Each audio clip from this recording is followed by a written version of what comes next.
Hi everyone, welcome back to Trees and Turtles. My name's Imogen. In today's video, I wanted to talk about becoming a kinder individual, okay? Because kindness is something that I feel is kind of lacking in our modern discourse, and it's something that I really want to talk about on this channel because my whole mental health thing is very much tied into being kind to yourself and being kind to other people. So how do we become kinder individuals? Let's talk about it. If you're not already subscribed, make sure to do that. Give this video a thumbs up, follow me on Instagram. Let's get started, okay? So we all want to be kind, or at least I would hope that you've clicked on this video because you want to be kind, and I applaud you for that. So the first thing that I would recommend is to start from a place of stability, okay? Often when our needs aren't met, we can be needlessly snappy and unkind with others, and it's okay to focus on your needs until you're in a better place, and it's often the kind thing to do. I think we often think that, you know, if you're focusing on yourself, you must be like super selfish and you must be a really unkind and horrible person. Absolutely not the case, okay? If you are not in a stable place emotionally, from a financial independence point of view, you know, whatever need that you have that isn't met, that's making you feel unstable, that's making you feel like, you know, really sort of like stressed or, you know, pent up in a sort of emotional sense, and it's just not a good place for you to operate from if you're trying to be kinder to the people around you, okay? I'm not saying that if you're in an unstable place you can't be kind, I'm just saying it's easier if you are in a stable place, okay? Emotionally and physically. So if you look towards meeting your needs first, that can actually help you become much more kinder, calmer, more patient, more stable, okay? So start from a place of stability. I became a much kinder person when my needs were met.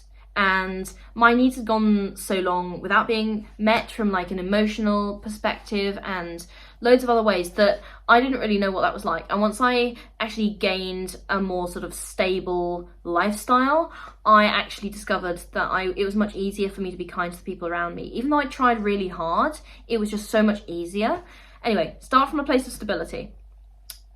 Kind of on that point, number two, you never know what someone is going through or has been through. And this goes both ways, okay? So when you're trying to be kind to someone and they snap back at you, it's just like, oh, why did you do that? You know, I was trying to be nice to you, but you don't know what they're going through, okay? They might have been through they might have just received like a really scary medical diagnosis, or their best friend might just have left them for no reason, or they might have just, you know, I don't know, anyone could be going through anything, and this could be a past thing that they're still suffering trauma from, okay? So if you're kind to someone and they don't take it well, don't take it personally, okay? You tried your best.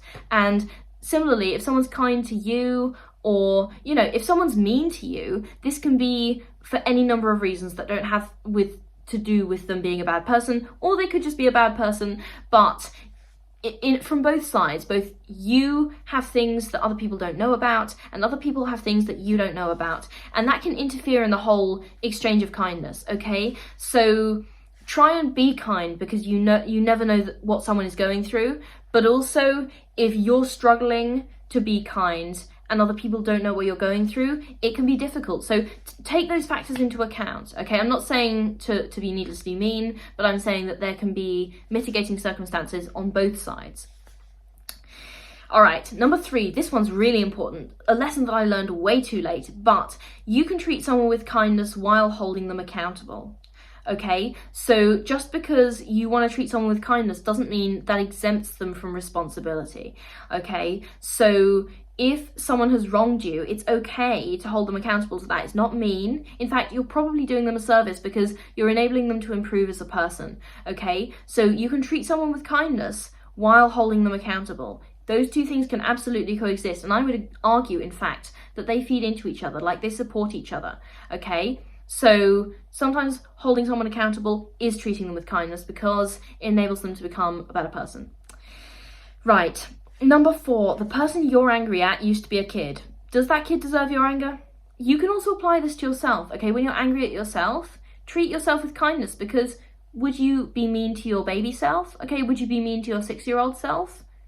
No, right? Okay, so the person you're angry at, yourself or someone else, used to be a kid. Think of them like that kid, and, you know, that can really help soften your feelings towards yourself or towards another person when you're in that kind of angry, unkind state. Sometimes the kindest thing to do is to get distance from a situation. Now, I say this as someone who is estranged.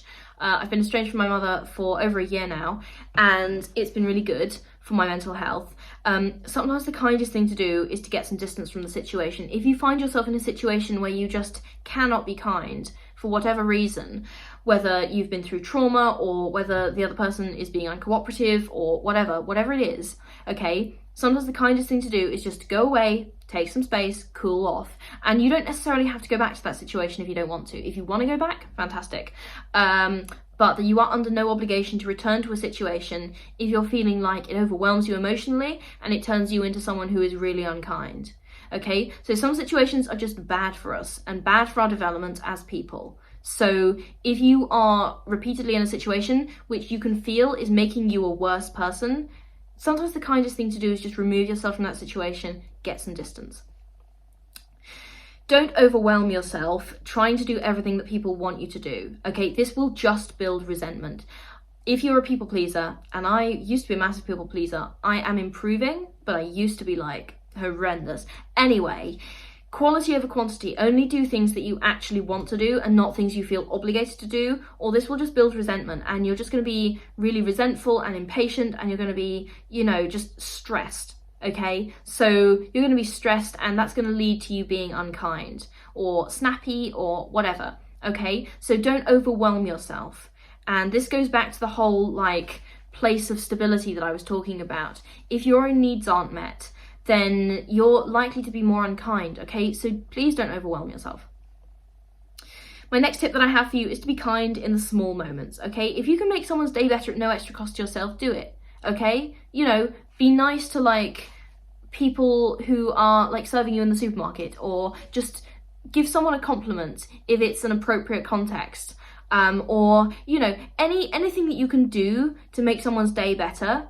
If it's of no or minimal cost to yourself in terms of emotional energy or time, then just do it. Okay, hold the door for someone. I don't know, bring someone flowers. Okay, be kind in the small moments. Send your best friend a text reminding them how much they mean to you, and just tell someone that they've made your life better. Okay, leave a helpful comment on someone's Instagram post being like, I loved this work, or you are so inspiring. Okay, so be kind in the small moments. Make it a habit to be kind. Make it your default setting. And finally, be kind to yourself. Okay, this has kind of been something that I've come back to throughout this video, but I really wanted to emphasize it at the end. Again, it comes back to your self-care. It comes back to you being in a place of stability. Okay, we spend so much time attending to the needs of others, and a lot of kindness-focused videos are about how you can be kind to other people, but you need to not forget to be kind to yourself. Okay, we also deserve kindness, and this can really help us set boundaries as well, because if someone's treating you badly, you deserve kindness. No, absolutely not. You deserve better. Okay, so please treat yourself well and treat yourself with kindness, and know that you deserve better. Know that you deserve kindness just as much as the kindness that you give to other people. And that's pretty much it. Okay, that's how to become a kinder individual. Again, I'm a work in progress. I'm not pretending to be the world's authority on kindness, but these are just some tips that I've picked up along the way. If you're not already subscribed, make sure to do that, please, and thank you. And if you've learned anything useful from this video, please comment below. I appreciate all your comments, I really do. And yeah, subscribe, did I say that already? Follow me on Instagram, and that's probably all that I've got today. I will see you guys in the next video. Okay, bye!